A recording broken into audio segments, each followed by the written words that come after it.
Thanks, everybody. Here we are at Digital Hollywood.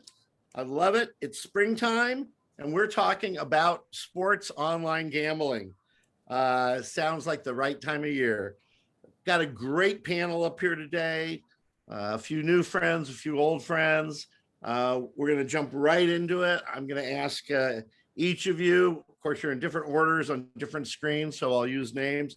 I'm just going to ask Andrew to go first, and then Mike and Ezra and Joshua, and just tell us, a little bit about you, a little bit about your company, and definitely where you fit into the online sports gambling world. Andrew? Sure. Well, thanks so much, guys, for having me, and thrilled to be here with my fellow panelists. I'm Andrew Schneider. I'm the Chief Marketing Officer for Fox Bet and PokerStars USA. I've been in the digital space for about 25 years now. And I'm just super bullish around this entire category and the growth. Many people know Fox Bet as part of the greater Flutter Entertainment organization. We manage a sports book in the US, but also PokerStars in the US, a casino product called Stars Casino, and the leading free-to-play app nationwide called Super 6. And if everybody stays through the entire session, after we're off air, we're going to get some advice from Andrew. Mike D, how you doing today? Doing great, Mike. How are you? Excellent. Mike V here. Nice to be with the panel. I'm Mike D. I'm the president of sports for Odyssey, which until recently was formerly known as Entercom Communications. We're a large audio company consisting of 235-ish radio stations, terrestrial radio stations, and a rapidly expanding digital platform, podcast platform, and our Odyssey digital app. And amongst those holdings, we have been able to amass a pretty dominant position in audio, sports audio in particular, with sports play-by-play, as well as all sports stations around the country. Reach about 30 million listeners per month with those broadcast radio stations. And obviously, that's created a great opportunity for partnerships with those in the sports betting space who want to reach not just established sports bettors, but sports fans who are opportunities to convert into sports bettors. So it's been a fun couple of years, a dynamic space. I'm sure the next couple of years will be even more fun, and looking forward to the discussion today. So I hear you seconding Andrew's emotion of deep bullishness. Yes. Me too. Ezra, tell us a little bit about you and a little bit about a little company that we hear about all the time. Thanks, Mike. I'm Ezra Kuchars. It's great to be here and see everybody. I'm the Chief Business Officer of DraftKings. I've been there, I guess, a little over 3.5 years. And, we are an online sports betting, online casino, and daily fantasy sports business. We also operate a significant amount of free-to-play games in and around those kind of themes. I'm new to the sports betting business about 4 years ago. Prior to that, I had spent probably like the prior 20 years in the sports media business at places like CBS, NBC, really very, very bullish on the space. We have a lot of different products that touch the sports fans in different ways. We looked for a bear, but we couldn't find one. So we stuck with all bulls. Joshua. Hi, Mike. Thank you for allowing me to participate in this panel. Really appreciate it. I'm Josh Spiegelman at Mindshare. We're one of the largest media planning and buying agencies in the world. I happen to work within our partnerships and sponsorships practice. So we advise our clients on how to connect with fans ultimately. And when you think about sports betting and the incredible opportunity that it provides brands to connect with fans when they're in a heightened emotional state, when they're leaning in, when they're participatory, it's something that we're taking a really close look at, and just making sure our clients are educated and ready to get involved. And give us, and I'm going to stick with you for a minute, if that's okay, Josh. Give us an idea of a couple of the brands that you work with and that have varying degrees of interest in this category. Yeah, so we work with brands across a number of different categories, CPG, ranging to auto. So, across the spectrum. And frankly, right now, there's a lot of education that is involved as relates to how brands can get involved in the space because of preconceived notions that may exist about what sports betting is. And so, frankly, right now, what we're doing is a lot of education. So we can start to begin to take advantage of opportunities, certainly in the free-to-play space, but as legalized gambling becomes more prolific, how brands can find their swim lanes and ultimately be additive to that fan experience. When we chatted, I thought you had an interesting perspective on fans. Can you talk a little bit about that? Yeah, I mean, I think, I'll say what's going to be really interesting and what one of the topics we've discussed a lot is what is sports betting also, what does it mean for the future of fandom? I think it's been interesting if you look at younger fans, their allegiances they're a bit more promiscuous in terms of their fandom. And so, one of the things that we've talked about is in the future of fandom, are fans going to be rooting for teams first, or are they going to be rooting for moments? We think about the fact that most fans are not sitting through a 3-hour broadcast. They're tuning into a lot of micro moments. And so how can brands work with publishers to keep fans engaged and really take advantage of that adrenaline that comes along with sports betting? Interesting that you mentioned adrenaline. It was, I believe it was Jay Moses on the Take-Two board who was talking about the adrenaline economy. If I credited the wrong person, I'll correct it at some point. Hey, Ezra, by the way, we have a panel. This may be a first for me personally. I think entirely a public-owned company. So we'll stay in our lanes also. Hey, Ezra, you guys have talked a lot about the state-by-state situation for legalized online sports gambling. Could you give everybody a little bit of kind of a update on your public point of view on the U.S. market? And then I'd love to have you comment on international markets and whatever you'd like to say about international.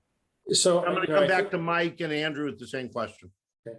So, we right now we operate in 12 states as an online sports book. I think it's 4 states when it comes to online casino and 43 states when it comes to DFS.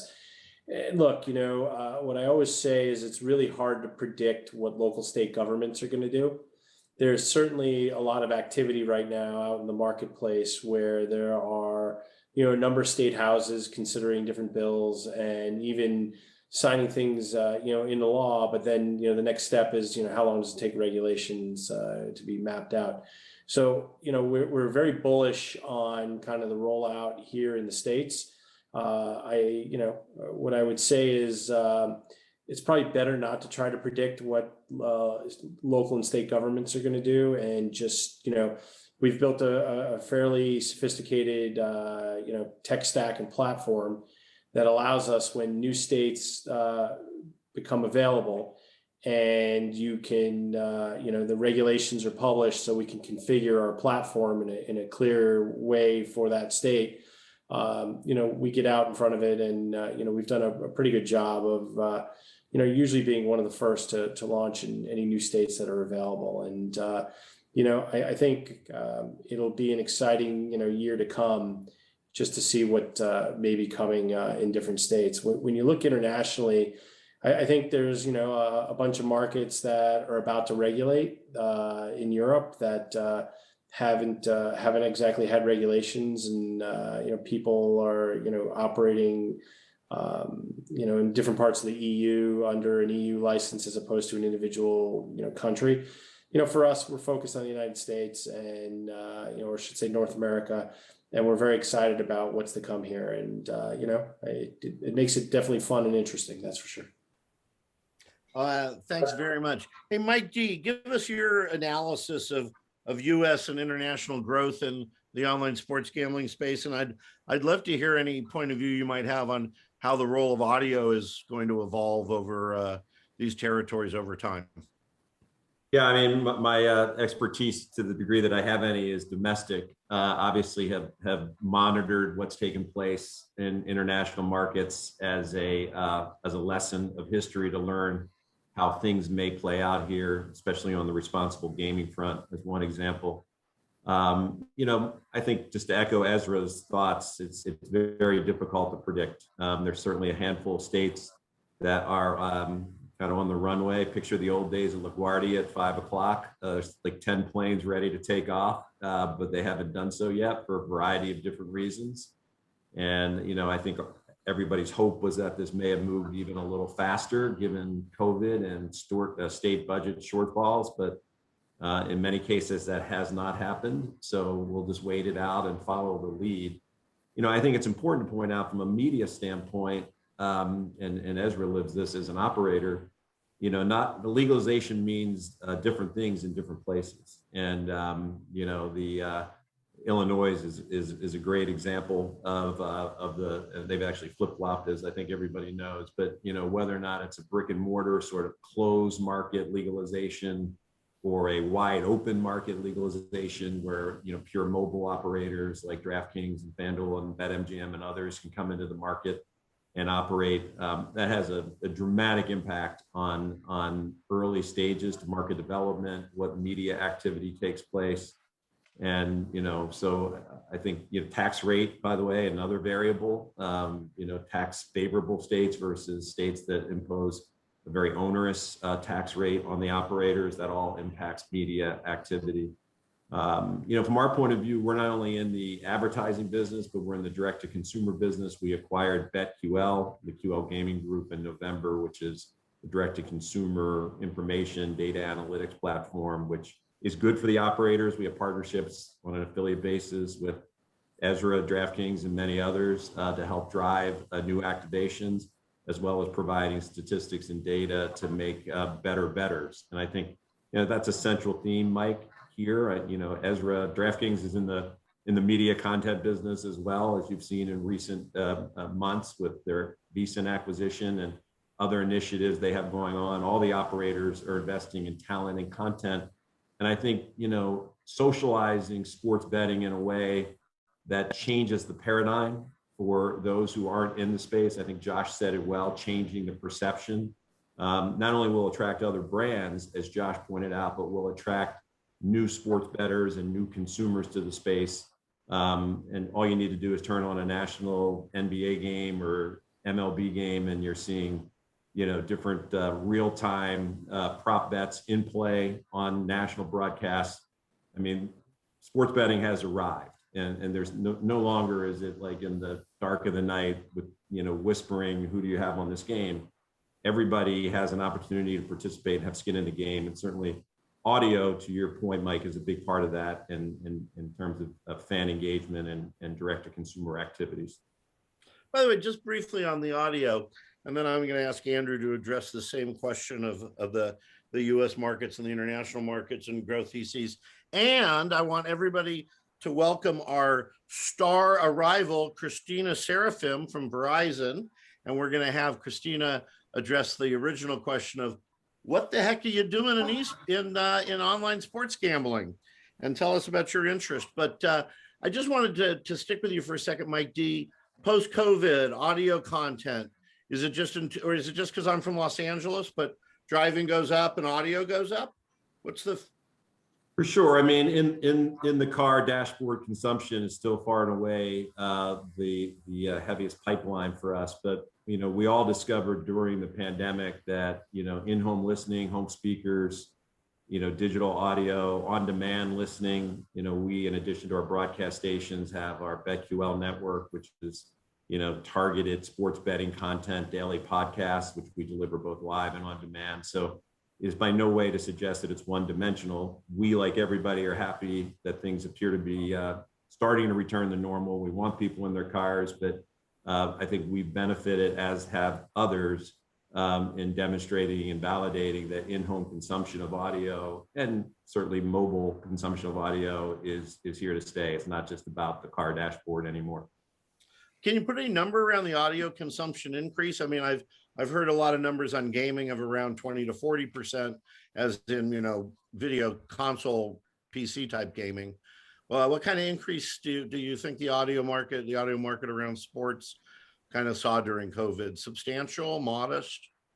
I think there were peaks and valleys, certainly out of the gate when sports shut down. We all sort of, suffered through that period. But when the NBA lit back up in the bubble and then baseball restarted, I think we saw audiences return to normal levels in most cases and exceeded normal levels. I know our sports betting podcasts, beginning in July through the end of the year, through the football season, we're up 50 to 70%. So I think a part of that was, more states legalizing, like, as we got into the fall, and eventually Virginia, Michigan went first of the year. So the bigger the audience, obviously, the greater the consumption. But I would expect those trends to continue, and I would expect digital listening, obviously, to become a much bigger part of that. And the convergence of digital audio and digital video is obviously something we're all living through. So it's not just about audio. Audio content is certainly transferable and adaptable to OTT video consumption as well. Andrew, how do you see the U.S. market growing in online sports gambling, and how do you see some of the international markets? Sure, absolutely. Well, I mean, I echo the sentiment of my fellow panelists here. Sports betting is here today, but I do think it's still early days. There's a lot of potential. We know of at least 10 meaningful states, including New York, going through different evaluations and regulatory processes, which will open up the market even further. And that's just going to continue. And I think also when you look at the state by state, it is very different. Some states are sports book only, others are casino and poker as well.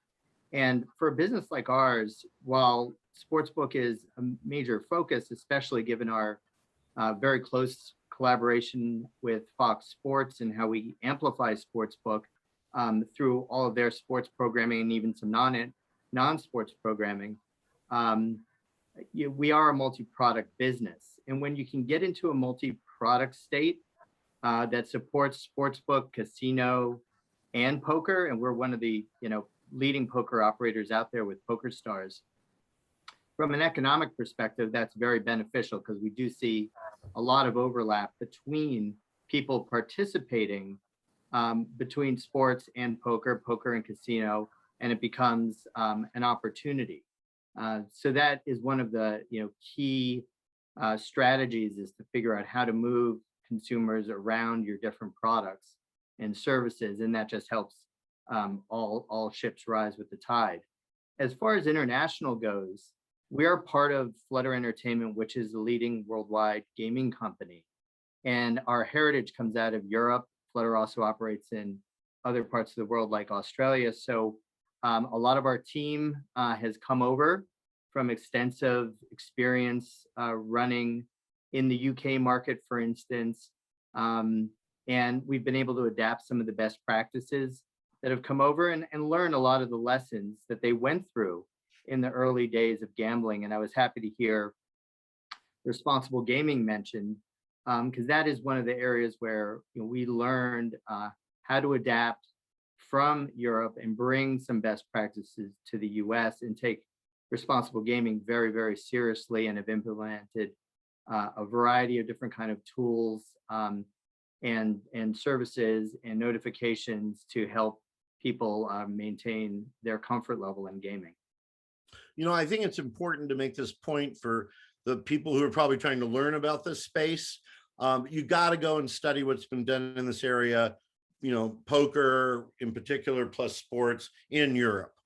Very, very different situations, country by country. By the way, we are going to go to our newest guest, and I happen to love the gallery mode, so I just wanted to take a little picture of all of you. Hi, Christina. How are you? Hi there. Thanks for Great. joining us. No problem at all. We got lots of time left in the panel. We'd love to hear a little bit about you and a little bit about Verizon and online sports gambling. What's that all about? Yeah, so I'm part of the Verizon Ventures team. We are the venture capital arm for Verizon. we make equity investments in early stage companies that are strategically relevant to one or multiple of our business units.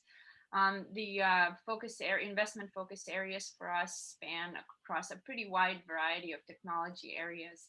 On the consumer side, we have been really quite active on the sports tech side, real-time streaming, and sports betting is one area that is a segment that is part of the sports initiative, sports and sports tech initiative for Verizon that we actively keep staying involved and keep being in the know in terms of what's going on in the market, and looking for companies that fit strategically with our interests. In terms of broadly speaking, our focus, as I said, it's early stage companies that, to define that a bit more, it's really we're a multi-stage investor, anywhere from say late seed to maybe a series B or C stage. And our team, the ventures team, works very closely with the portfolio companies post-investment to make sure that they're working with the right folks across the company, as well as to ensure that there's strategic value being created on both sides. Did you mention any specific investments? Are you able to in the as close to online sports gambling as you've invested? One of our recent investments that was actually announced not that long ago, Phoenix, it's PHENIX, is a company that we're working with on the real-time streaming side, but a significant part of their business is on the betting and gambling, and we're looking at how we incorporate that aspect of their platform. But currently, we're utilizing the Phoenix platform on the real-time streaming side, and as I mentioned, that investment was announced recently, so there's a lot of information out there in terms of our work with Phoenix. I imagine in your due diligence, they both offered up, and you did your own research on market growth and market size. How would you kind of sum up your interest in the future of the online sports gambling market? That was the question we were handling just as you joined us. Yeah, so I heard a lot of the responses across the panel about the growth, both domestically and internationally. I agree with all the comments being made. I'm not sure that I have anything more to add in terms of our specific point of view. It really depends on where location based, as well as which outlet you reference in terms of projected growth. But certainly there is, I do agree with some of the comments made that it's early in the market. There's a lot of growth to be seen. And from our perspective, again, our interest in the market is strategic, to better understand where there are opportunities to work with and engage with primarily, well, from my team, it's early stage companies. I think there are other teams within Verizon that are focused on larger partnerships, as we've seen. Well, certainly both the online sports gambling and the larger sports world are slated for a lot of growth. And some of that is going to be driven. We won't get into an argument about baseball and football and who's going to grow and who's going to shrink and whatnot. But what I would like to get into is all these smaller sports. Maybe there's a better way to say it. Maybe I should say boutique sports. I don't know, Josh, if you've looked at any of those. You know, there's the Premier League in lacrosse, and all, you know, women's soccer is picking up quite a bit. So I'd love to have everybody on the panel. We'll start with Josh. Talk about their interest in, I don't know, what would we call it? The Ted Leonsis calls it the best of the rest for his fund that just invests outside New York, San Francisco, and LA. So tell me about the non-NFL, MLB, NBA, NHL sort of world. Absolutely. So is it true that there's live tabletop tennis that people are betting on? I heard that, Josh. Andrew says yes. I think it is essentially any competition that you can imagine people are betting on. And so I think to answer your question, no doubt sports betting is a very advantageous for the long tail of sports because ultimately it gives people a reason to care about competition that perhaps maybe they are not an avid fan of lacrosse. I know that the Premier Lacrosse League is really leaning into sports betting with Paul Rabel, and they're super bullish on bringing in fans through that entry point. And I think ultimately, I think I've seen stats that if someone has a bet on a sport, they are 60. I think men are about 60% more likely to watch it, and women are between 40 to 50% more likely to watch a sports event if they have a bet on it. So I think ultimately the answer is there is a big opportunity for the long tail from my perspective. Ezra, I know you guys have been very creative around sports other than the obvious big leagues. Talk to us a little bit about this best of the rest type of sports categories. So we're bullish on it. We've had relationships with the Premier Lacrosse League. We have a relationship with the Pro Fighters League, which is the MMA business that Ted Leonis and his partners have. Major League Eating, American Cornhole League are all things we have investments in or sponsorships of, I should say.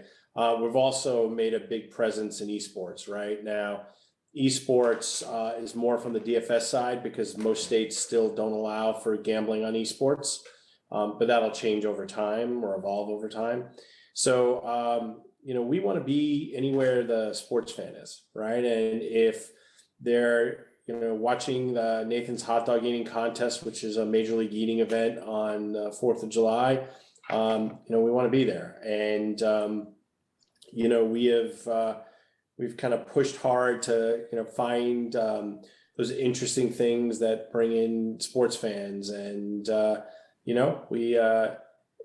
watching or listening to sports is a little bit more fun when you have some skin in the game and you have that kind of lean in instead of that lean back when it comes to that sporting event. And we believe in that engagement. And when you look at like what DraftKings is at its core is, it's a media business in some forms, but it's a media business built on engagement, right? We allow consumers to engage with the media by playing games, betting, playing fantasy sports, and casino games as well. And that's a little different than kind of the legacy media businesses that are built on awareness or having people listen or watch based on an ad model or subscription model. So we're excited about kind of these new and upcoming sports and events, and we'll continue to support them. Do we have gambling on car racing, online car racing gambling, Andrew? Tell us. Absolutely. I mean, NASCAR is supported as a market. There's no doubt about it. But look, same sentiment. Big leagues lead the way. Tennis, MMA, golf, boxing all have markets. NASCAR has markets too. But I think just stepping away from that particular focus on long tail leagues or mid-sized leagues, to echo the point about engagement, super important. I've heard the term skin in the game a couple times already in this talk, right? And we do see that level of engagement. And we're working so closely with Fox Sports and figuring out ways to engage audiences. And given that it's early days, there are a lot of, core bettors, right? Came out of maybe the gray or black markets, now betting legally. But there's such a big audience out there of sports fans, right? Who perhaps will intend to bet. They're not, dissuaded from betting. And if we can get them to put some skin in the game, they enjoy the sport that much more. And they watch longer. The engagement is just so much more powerful. And, one of the ways we do it is with our Super 6 product, which is a national free-to-play game, right? And so you'll see this on TNF or, football, Sunday football on Fox. I mean, we've integrated Super 6 deeply into the broadcast, and we're seeing people engage and actually doing a 6-way parlay without even knowing it. They're betting on the outcome of 6 matchups during the day and the margin of victory. And it's a fun, engaging way to keep people in the broadcast, but also get them into this mindset, and then in legal betting states convert them over. So sports betting is definitely additive. It's like gamifying the entire viewing experience, and really exciting and easy way for sports fans to get involved. And Mike, Good for you. Good for you for the guts to mention black market and illegal. Who was that, Ezra? no, so Mike if D? I could Ezra. quickly just build on the free to play space. Josh. So to Andrew's point, free to play is clear. That is a place that we're going to brands with, because, and I think it's very untapped right now. But imagine you create a national promotion around free to play where you can win a car, or you can win free subscription to food for an entire year. I think there's or you do on a micro. I think that's a really, really interesting space. We've spent, and Josh probably knows this, we've spent a significant amount of resources and probably have the largest kind of brand business in the industry right now. We've had brands, everybody from like Pepsi to Kentucky Fried Chicken, Netflix, HBO, Amazon, that all have, we've done free to play games with them, and then, the spirits and beer category as well. But you've seen a lot of mainstream brands want to get involved, and we've done it in this manner, and it's been great. Like the brands love it because the engagement's amazing. Yeah, absolutely. We worked with Ford last season. We work with Camping World now with NASCAR. I mean, great way for brands to get involved, and it's open to a very large audience, and you can activate on so many levels. Engagement is really through the roof and really additive to the partners brand as well. Hey, Mike, I just wondered if you've particularly had any special successes in some of these new sports that are getting more attention in the audio environment in particular. Otherwise, we'll move on to the rest of the questions. Yeah, no, look, we've stayed basic to the primary stick and ball sports because that's why our audience tunes in to our content. I would say our sports betting directed content does, I think, drift into those spaces. I'm not sure they do table tennis yet, but I'm intrigued to place my first table tennis bet. But I do think they have a place. But, we kind of build our content platform on what we call wagertainment, which is we're not going to go hardcore into the betting information unless you're listening to a sports betting podcast. Our broadcast platforms stay more mainstream fans with sports betting integration, not sports betting content that may not appeal yet to the broader audience. Christina, do you know if the marketing people and others over on the operating side of Verizon have looked at being tied into more sports content, sports gambling content, esports content, free-to-play content, gaming in general?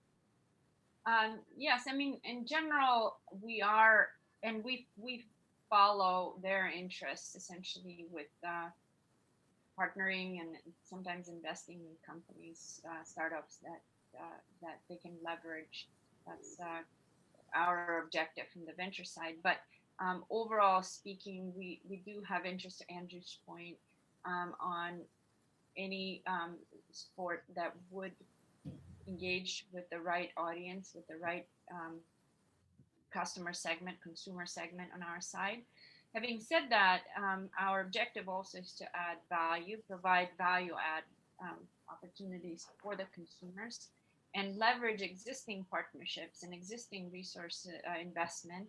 And those tend to be currently more in the larger leagues, not so much in the long tail, but at this moment. But in general, there is interest if there is a user segment that's heavily engaged and into a specific long tail sport where we can leverage our existing investments in the space. We don't discriminate, in other words, but the priority still is probably on the larger leagues at the moment. One of you brought up esports. We'll just stay with Christina for a minute here. Have you guys made any esports or esports related investments? And do Do you know if Verizon in any specific way has gotten involved in the esports world?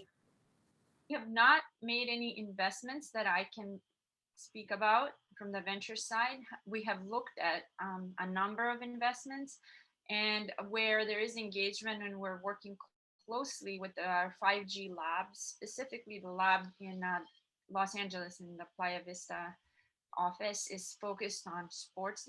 Each 5G lab has its own theme. This one is one of the core themes is sports as well as media and music. And we've been working closely with the 5G lab that has some of the companies that are in the esports space already integrated in the lab, demoing in the lab, really with the purpose of it being to demonstrate the capabilities of 5G and how it improves the overall experience, how it improves not just the connectivity, but primarily from the experience standpoint. And so we are actively working with that team on in this area as well as many other areas, as I said, music or media included. Excellent. Thank you very much. Mhm. Ezra, you guys looked much at esports. What's your thoughts about the esports space in a company like DraftKings? I definitely want to ask Andrew the same, and then we're going to take our last question after that. So we have a fairly large presence in DFS, Daily Fantasy Sports, in esports. Everything from Counter-Strike to League of Legends, Call of Duty, you see that as kind of the biggest presence. When it comes to sports wagering on esports, just right now there's only 2 states that allow it, and so maybe 3. So it's not something that we can make a kind of a national push on, but we've enjoyed really kind of pushing the envelope on DFS and esports, and you'll see us continue to do so. And I think it's a great opportunity for the future, and there's plenty of people certainly interested in it.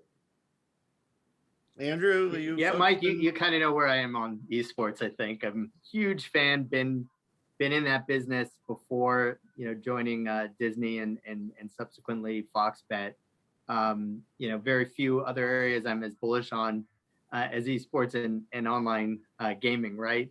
Again, early days. Regulatory hasn't really settled there yet. We are seeing pockets in other parts of the world.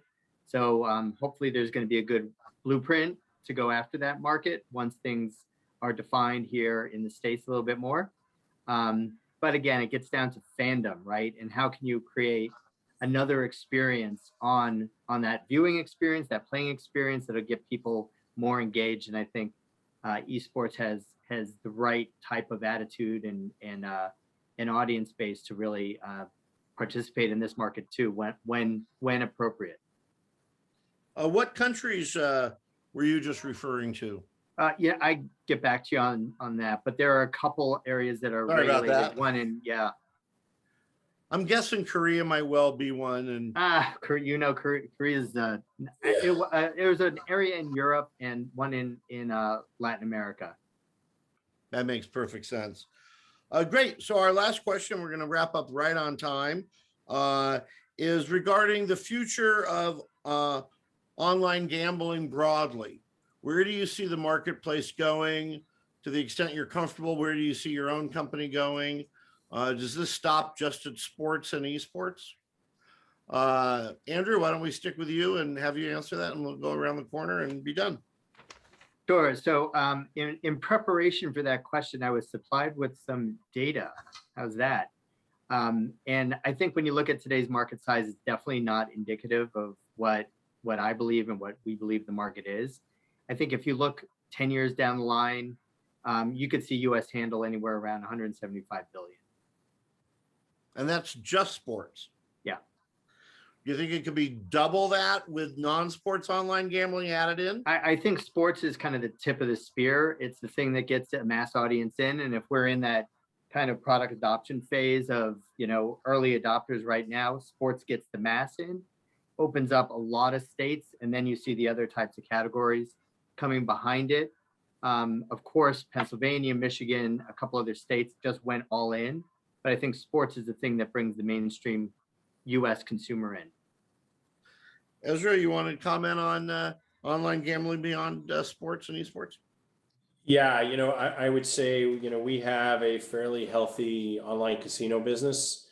And, I think it kind of in conjunction with our sports business have really provided, consumers, an opportunity to have a little fun, almost like from a, not almost like, but from an entertainment standpoint. And I think you'll see more growth, more states have online casino in the coming years. And, what's really exciting is you have companies like ours, that have people on this Zoom that are real true innovators in trying to evolve kind of what that fan experience is. If you look what's occurred in Europe, it's been kind of stagnant probably for over a decade, right? Like every app is kind of the same and everybody does the same thing. You're really starting to see, points differentiation between all the operators here in the States, and you'll continue to see that. We are, I can just speak on behalf of our company. We are a product and innovation shop. We happen to do sports betting and casino games and fantasy sports. And, we will always lead with, what's the best experience for the sports fan or, the casino fan. And that's kind of where we're focused on. All right, we're going to wrap up now. Anybody have a final comment they want to make about online gambling in general, or any other 20-second comment?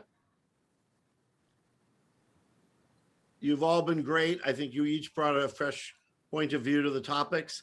Thank you very much. And we'll see you at Digital Hollywood. Thanks, everybody. Thanks all. Thank you so much. Thank you. All right, take care.